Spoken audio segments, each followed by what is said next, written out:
How are you finding the show anyway? You know what, actually I find the show quite spectacular.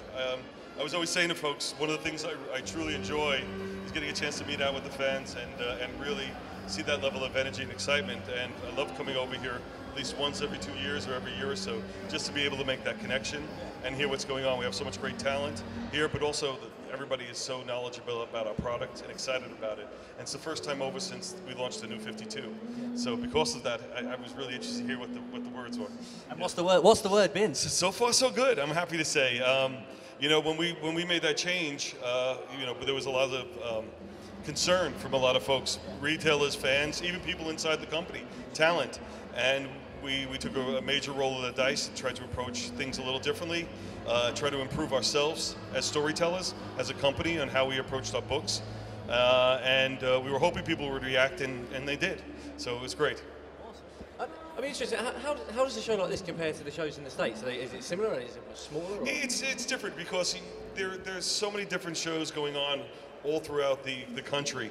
And I mean, you could go everywhere from the high end, which is the San Diego show, which 120,000, in New York with 80,000. But then we've seen shows like Seattle that have about 40, or Orlando that have about 40, and then you get the mid-America where you might get the 10 to 12,000. But the enthusiasm doesn't change regardless about the number of people are there. And you know, and I found a group like this can be just as exciting and just as energetic as a group as 120,000 in San Diego. So that's what makes it fun. You mentioned the new 52 a second ago. What do you think? What was the kind of driving force behind it, behind sort of resetting the whole line like that? You know, it's an interesting story, and I tell this in the same way. It's, you know, we were looking at the business as a whole, and I had sat down with a number of retailers and a number of the fans, and you felt everybody was getting lethargic. You know, it felt like people were buying books because they were keeping the numbering going or because they just did in the past. And that's not a good enough reason to do comics. That's not a good enough reason to put out product. And when you hear things like that, you realize that someday that people can just find something else to do, and then we have no fan base to build from. So we felt we still had a very strong fan base, but we had to do something that would shake up the business. And we decided to do the relaunch. And when we thought about it, we sort of went half in. And then we realized that we have to go all the way in. It wasn't just about relaunching certain books, it was about relaunching the entire line, because we knew something like that would be enough of a shock to the system. And I used to describe it, if people say, well, how'd you let things get so out of control? What made you think it's so out of control? And I used the expression once, he's got to forgive me, I said, it's like waking up one morning and finding out you're 30 pounds overweight. And you wake up and you look at yourself and you go, I'm overweight, I know I didn't eat 30 pounds of food last night, but somehow I don't feel right. And we had to be better. We had to be better as a company. We had to be better. We had to be better in regards to how we did our jobs. We had to make sure the schedules came out on time. You know, there was a lot of people didn't know when books were going to come out, so, you know, they lost their enthusiasm for finding it. And we had to make sure the books were interesting, exciting, entry, and we wanted the people to read it. And we sat down with our writers, and we sat down with our editors, and we sat down with our artists, and said that what we've been doing isn't good enough. We have to be better. So. What were your personal picks out of the relaunch? Oh gosh, I don't know. You know, it's for me. You know, it's hard for me to pick anything out separately. I mean, considering I was working on one of the books, you know, I had a lot of fun doing that myself. But I mean, when we saw what was happening, when we saw what was happening on the Batman book with Scott Snyder and Greg Capullo, we knew something special was going on. You felt the energy level start to explode. When you know you have Jim Lee and Jeff Johns committed to doing Justice League on a monthly basis, you knew something was going to take hold there. And that's why when we went at it, we knew Batman and Green Lantern were working very well, so we didn't want to make too much change, not to upset that apple cart. But other areas we knew we should take some risks. And big surprises for us, no surprise, is things like Animal Man and Swamp Thing. Animal Man was superb, yeah. And these are books that we have tried to relaunch several times, and this is the first time they really took hold in a great way.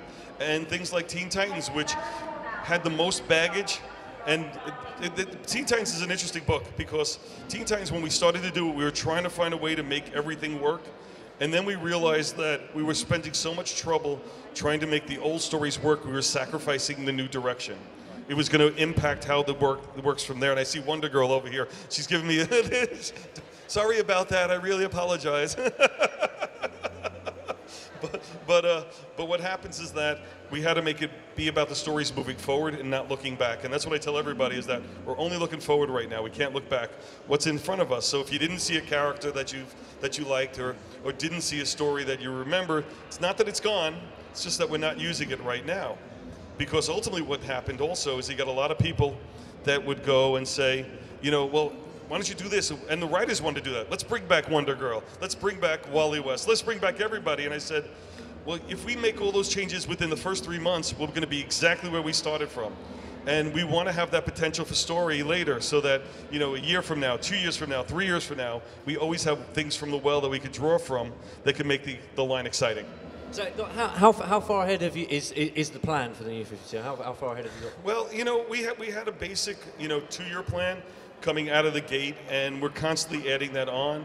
I mean, when we came to the free comic book day comic, story in there is laid out for the next 2 years inside there. There's Easter eggs throughout that book that basically set the groundwork for things that are becoming later this year, things will be happening a year from now, and then a year from now after that.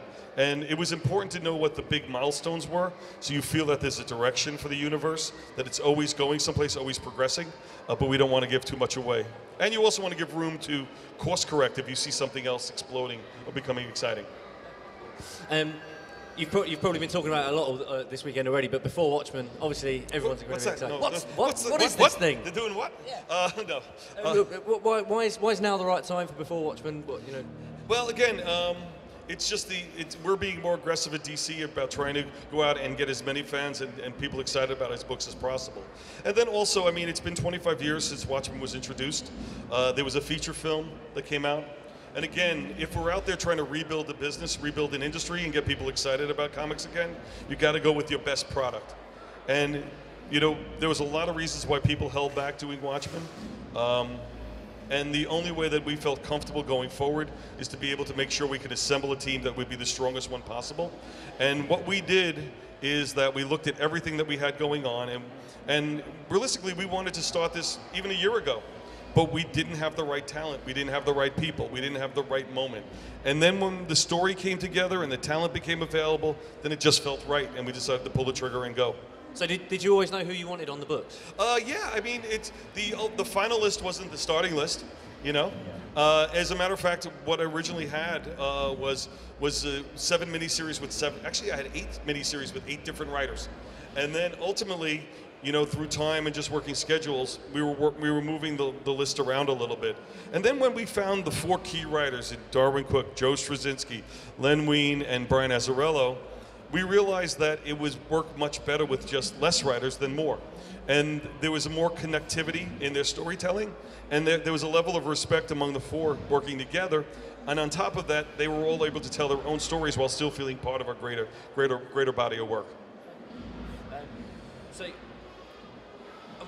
So do you think once these series are all out, is it likely to expand beyond that? Do you think I love questions like, when we get this, it's like, well, we haven't even gotten to this yet, and I want to know what comes after this.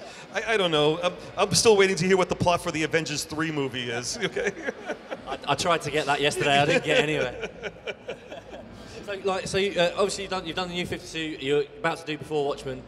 Where can DC go beyond? They're obviously all both big, huge events. So. Yeah, I think you're going to hear a couple of big surprises for us come this summer. We have 1 or 2 things that we're going to roll out in San Diego that'll open an eye or 2, which I'm pretty excited about. And the main goal is always try to be as aggressive as possible.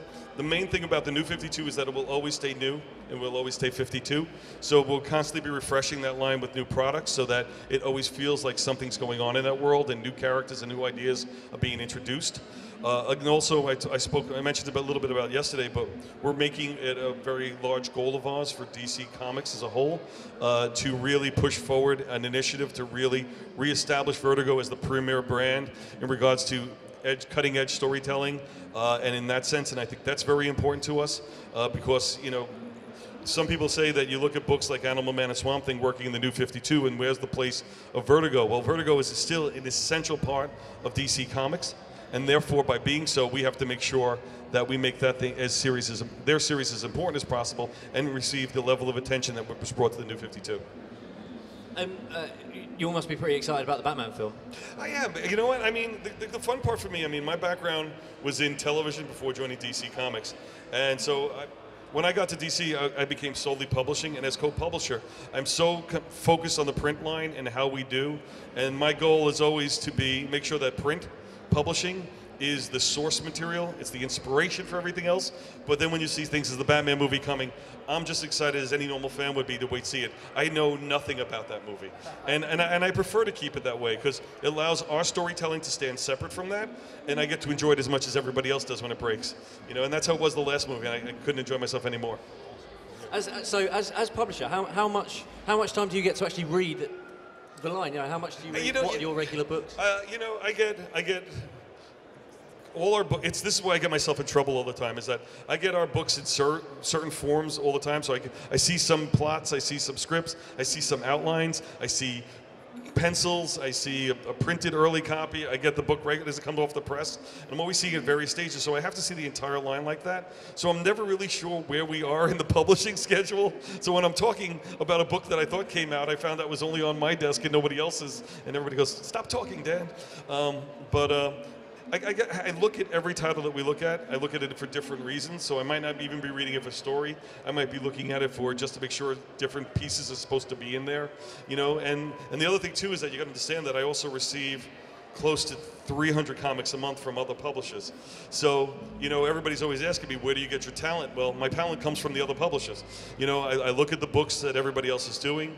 I'm always reading it, you know, and everybody says, "Do you enjoy it?" And I said, I don't know if I can enjoy it. If I see a book that's better than ours, that I get angry. If I see talent working for a different company that I want to work with, I get angry.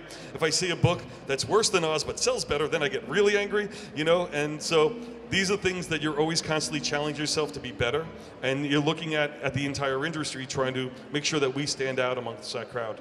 So what do you look for in new talent? What does it take to catch your eye? Well, and I mean, for an artist, you know, you're looking for that level of storytelling, dynamics, definition of character, and things that also work within the style of the universe. Not that you have a house style, but it has to feel cohesive with the world. It can't be so dramatically different that makes it stand apart, unless that's the purpose of that book.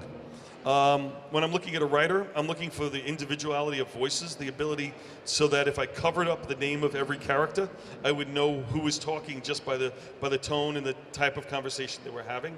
Also, the ability to build cliffhangers, dynamics, you know, plots, be able to move in and out. You know, you're looking for a lot of things. And I mean, it's hard to tell who does what when you're looking at a complete book because it is such a collaborative medium. But these are things that you try to work out from there. Do you have a favorite story arc from your time at DC? Oh gosh, you know, you get asked that all the time. You know, so the one thing I get most nostalgic to is the build-up and actual story of Infinite Crisis. You know, and there's a period of time for me from Identity Crisis to Infinite Crisis, which is basically when I first got to DC, and we were throwing out the rules and trying to reinvent the wheel, and it was so much raw energy. And when you work with folks like Jeff Johns and Greg Rucka and Judd Winnick, who really were the core of so much of what we did, it was wonderful, and it was such a collaborative process, a creative process, that for me it just explodes on the page, you know. And it's that period of time really from Identity Crisis. Actually, I could even push it to 52 because that was like from there that's like one of my favorite windows of time. Yeah, I could be nostalgic about it now because it's 5 years ago.